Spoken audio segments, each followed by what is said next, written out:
enorme era mi alegría, eso me daba mucho placer. Y aluciné, aluciné, aluciné que tenía poder, y más poder, y más poder. Aluciné que tenía poder, y aluciné, aluciné, aluciné que tenía poder, y más poder, y más poder. Aluciné que tenía. He destruido a mis enemigos, a mis amigos los he follado. Los cargos doy por anticipado, las moscas llegan, comen caca de mi mano negra por todos lados. Estoy con todos y a la vez estoy con nadie. Juega con mis pelotas, porque yo tengo todo el poder. Y aluciné, aluciné. El caso López ha puesto de relieve la importancia que tiene el problema del narcotráfico para la sociedad, la política y la economía peruana. Y justamente para discutir ese tema a fondo, con conocimiento de causa, tenemos dos expertos, dos personas que conocen e investigan estos problemas. Rosa Mavila, congresista de la República, encargada de una comisión que investiga la influencia del narcotráfico en la política, y Ricardo Soberón, que ha sido el presidente ejecutivo de DENIDA. Una de las cosas que me llama la atención en este caso es que lo hemos conocido por un ajuste de cuentas y no por acción del Estado. Y de pronto revelamos que hay un capo nuevo del narcotráfico, según indican las evidencias, ¿no? Y que tiene múltiples vinculaciones, y entre ellas vinculaciones no solo presumiblemente con aparatos del Estado, sino también con los partidos. Entonces quisiera empezar contigo, Rosa, y preguntarte, ¿qué tan penetrados están los partidos y las autoridades por el narcotráfico en el Perú de hoy? Como probablemente tú sabes, es histórica la penetración del narcotráfico en la política peruana.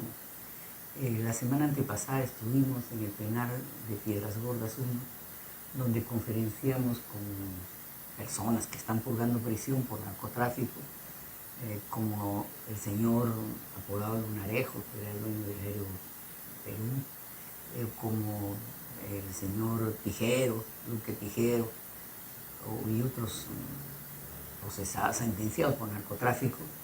Ellos nos decían, mire, que en el contexto del Fujimorato, por ejemplo, cuando Fujimori gobernaba el país con Vladimiro Montesinos, existía el cartel peruano, ¿no?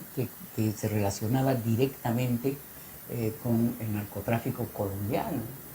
Y ese cartel peruano estaba compuesto por delincuentes conocidos como Tijero, pero también por Vladimir Montesinos. Es decir, había una relación directa entre Perú y Colombia en el momento del apogeo hegemónico de Colombia en el mercado de la droga.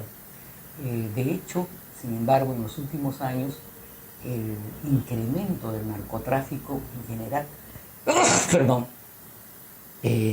ha conllevado también a mecanismos de penetración del narcotráfico en la política. Y la segunda pregunta que tenemos que hacernos es: ¿qué quiere el narcotráfico metiéndose en la política, ¿no? Y ya estamos empezando a tener algunas respuestas. Quiere, por ejemplo, asegurar el territorio donde se produce cocaína o donde se procesa la amapola.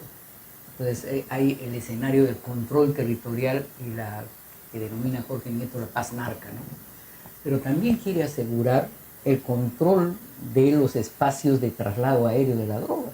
Hace 2 días hemos estado en la base naval, nos ha impresionado, así, impresionado, yo no soy tan impresionable, la cantidad de avionetas de factura norteamericana, pero que se usan desde Bolivia, que cotidianamente trasladan casi 1 tonelada por día del BRAE y del Huallaga a Bolivia, y de ahí obviamente van a Brasil y Europa. O sea, el tráfico aéreo que exige urgentemente una norma de interdicción aérea que está en debate en el Congreso. Pero por otro lado hay también, en lo que quiere el narcotráfico, el aseguramiento del pase de la droga por el medio terrestre, ¿no? Droga que viene de las zonas de producción a los puertos, ¿no es cierto? Y evidentemente ahí está el tema del control del puerto. Y ahí está el tema, por ejemplo, de la trascendencia que empieza a tener el Callao, y la disputa que hay entre mafias de control de la droga a través del Callao, y donde está ubicado la confrontación de criminalidad organizada de la que ha sido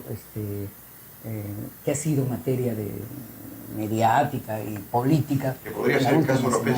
Sí, es el caso. Un ajuste de cuentas por un Desde control. mi punto de vista es un ajuste de cuentas por un control de embarques, pero a la par, detrás de eso, como sabemos, hay estructura jerárquica, hay criminalidad organizada, hay vínculos con la mafia italiana, que son más o menos evidentes, ¿no? Ricardo, ¿qué mecanismos usa el narcotráfico para penetrar la política peruana?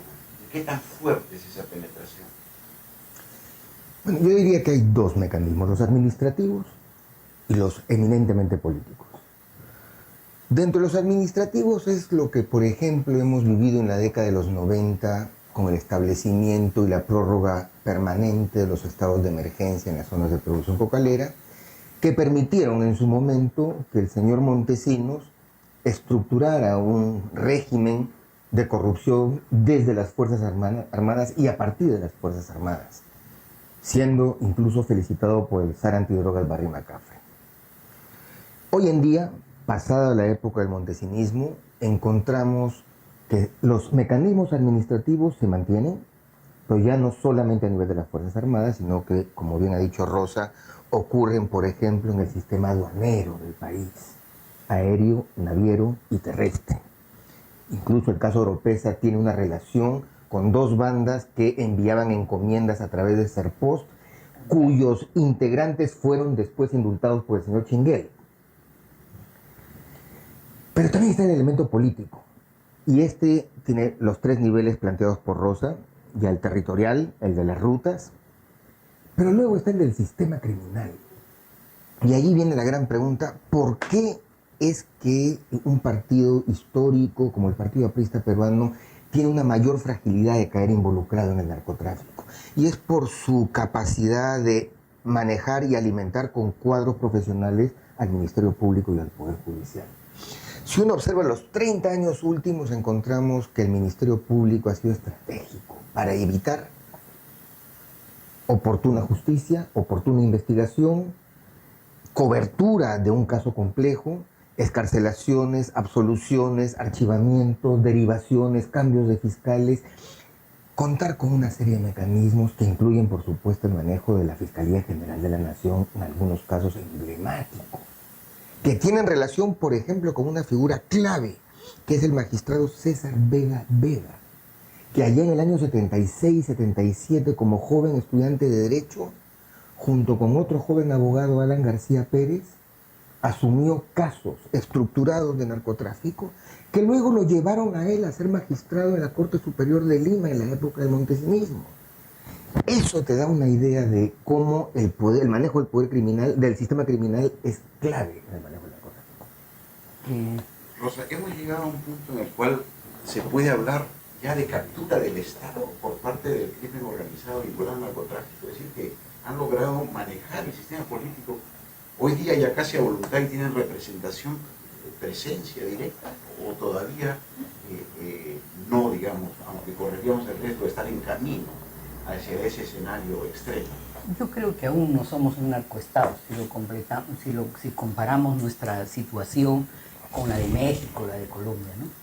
Pero creo que estamos camino de serlo. Y por eso mismo creo que es hora ya de bloquear la infiltración del narcotráfico en el sistema político. Uno de los temas que auspician esa infiltración es, como es obvio, el financiamiento de los partidos. Y no solo de los partidos, sino también de los candidatos.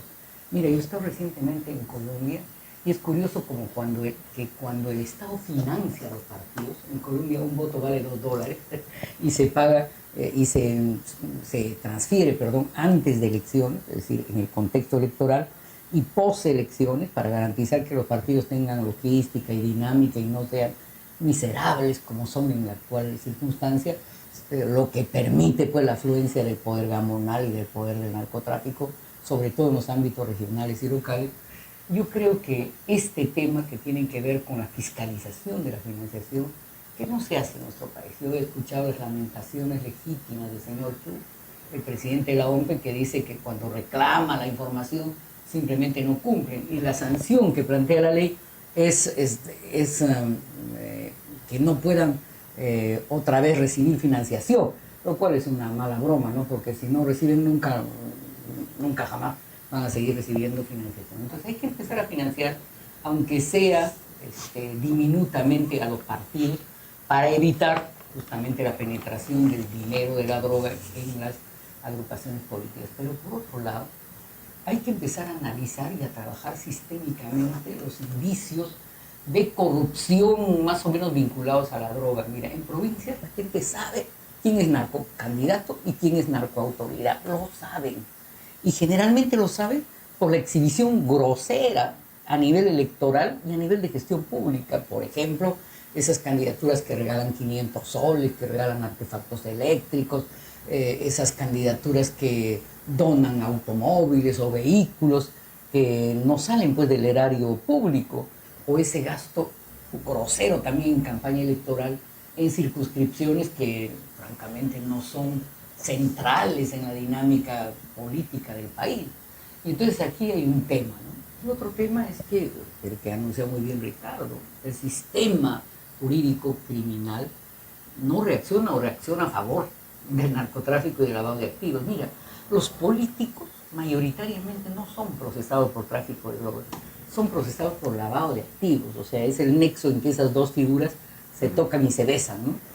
Pero es curioso cómo la investigación policial demora demasiado. Yo creería, si fuera gobernante, haría una reorganización de la dinámica, ¿no? O sea, quisiera saber por qué demoran tanto casos grandes, medios y pequeños. Y segundo lugar, en la Fiscalía, no, francamente, institución que yo respeto, pero que últimamente expresa una serie de crisis por todos los lados de donde se le mire. En la investigación que llevamos haciendo en la comisión, casi hay una constante, ¿no? Larga dilatación, o en sede de la Fiscalía Provincial, archivamiento en casos grandes, ¿eh? Y la Procuraduría Antidrogas eleva para que no se archive. A propósito, en el caso López Paredes, a mí me parece, en el caso Oropesa, me resulta sumamente extraño el hecho de que le han quitado el fuero a la doctora Sonia Medina de asunción de la función de las tareas de la Procuraduría Pública. Esta es una mujer experta, honrada y que se ha enfrentado en todos los gobiernos con las mafias del narcotráfico y de la droga. Quiere decir que pueden digitar por Entonces, nombramientos. qué raro, ¿no? ¿Por qué la sacan de este caso? Hay varias interpretaciones. Obviamente Oropesa estaría más vinculado al partido aprista. Entonces, el gobierno cuando cambia de procuradora, ¿qué cosa quiere? ¿Usar este caso para intermediaciones políticas en un contexto electoral? Si es eso, yo creo que está mal, porque creo que las investigaciones deben tener un cauce institucional autónomo, máximo en este caso, en que no solo hay nexos entre narcotráfico y política probables, ¿no? Sino que hay nexos entre narcotráfico y criminalidad organizada. Mira, hay un delincuente al que yo conocí cuando fui presidente del INPE, al que le dieron libertad el año pasado, y yo protesté por esa libertad, porque ese delincuente me ofrecía en una entrevista que le hice asegurar la seguridad ciudadana del Callao si es que el Estado subsidiaba a 10 personas con 3.500 mensuales. O sea, me estaba ofreciendo que sus operadores de criminalidad organizada se dediquen a la criminalidad organizada si fueran subsidiados. Y este mismo personaje es el que habría sido parte del presunto ajuste de cuentas con Oropesa en la confrontación por el control del Callao. Por eso creo que aquí hay un tema de inteligencia, de seguimiento policial, de decisiones de naturaleza político-criminal que debemos afrontar. ¿Bastaría eso? ¿No? ¿Acaso no sería mejor complementarlo también con acciones de la sociedad civil? Porque también uno ve que la ciudadanía es demasiado permisiva con la corrupción. Y ciertamente, de lo que ustedes sugieren, aquí el uso de la corrupción es muy fuerte, digamos, ¿no? Y es casi el principal mecanismo, más que la violencia. ¿Qué podría hacer la sociedad civil? ¿O cómo podrían trabajar juntamente con el Congreso, con organismos del Estado, para hacer un frente común a este problema? Francisco, ahí permíteme que tome tu estructuración de las economías cuando tú las divides en ilegales, informales y legales. Yo las traslado esa misma estructura a la parte social en el país. Yo creo que el país en ese sentido de alguna manera está narcotizado porque mi hipótesis de trabajo es que todos los sectores sociales que han sido excluidos del modelo neoliberal y del crecimiento económico de 18 años han encontrado en el narcotráfico, en sus anexos, una forma de incorporarse a este circuito comercial. Entonces, por ejemplo, los campesinos que viven alrededor de los ríos ahí donde hay, como por decir, aeródromos ilícitos en el Guayaga, ¿no? Esa gente vive de eso, no hay forma de sobrevivencia distinta. Y le gana al Estado, porque mientras el Estado les da 200 soles por el programa social Juntos al mes a las señoras, cuando viene un narco y le dice, pongo $25.000 para toda la comunidad para que me reparen en 10 días una pista, pues es mucho más eficiente que los 200 soles de Juntos. Lo mismo pasa con los jóvenes que salen de Aucayacu, por ejemplo, 120 niños en quinto de media, de los cuales solo 4 ingresan a una universidad en Huánuco. ¿Qué hacen los otros 116? O a trabajar de mochileros, o a trabajar en la tierra del padre, en fin. Pero de ser así, también podríamos decir, ampliando el panorama, que hay un problema de la estructura económica.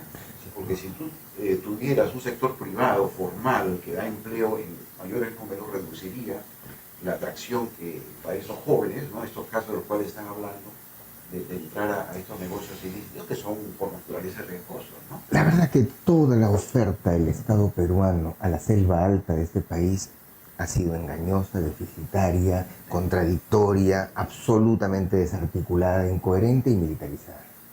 Es poco trabajo formal, amigo. La verdad que sí, es un engaño. Bueno, pero ¿qué hacemos, no? Creo que tenemos que plantear algo, creo que tenemos que exigir políticas públicas de inserción productiva real.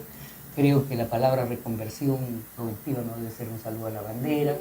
Creo que hay que ampliar políticas educativas, de salud y de servicios en general en la zona. Y desde mi punto de vista creo que hay que reorganizar toda la presencia de la Fuerza Armada en las zonas cocaleras, ¿no? Eso es fundamental. Bueno, es un gran tema y seguramente lo vamos a invitar en otra ocasión a continuar discutiendo. Muchas gracias. Muchas gracias a ti, Francisco. Y es un honor estar entrevistado.